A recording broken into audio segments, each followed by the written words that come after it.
Hey everyone, and welcome back to another video. And in this video, I'm going to show you how to get DoorDash earnings statement. Now, this video is going to be particularly useful for individuals.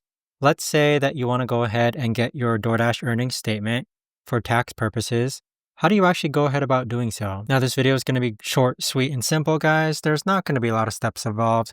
So in order to do this, what you're first going to do is that let's access the Dasher app. Next, on the bottom right-hand corner, you want to click on Earnings. Now, under the Earnings tab, you want to go ahead and click out View Payout Details. Afterwards, go ahead and click on Earnings Statement, which is located underneath DoorDash Crimson. And then from here, you can filter it by year, and you can also filter it by month.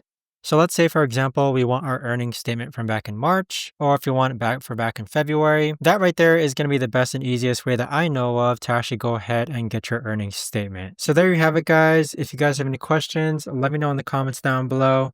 Thanks so much for watching, everyone, and I'll see you guys all in the next video.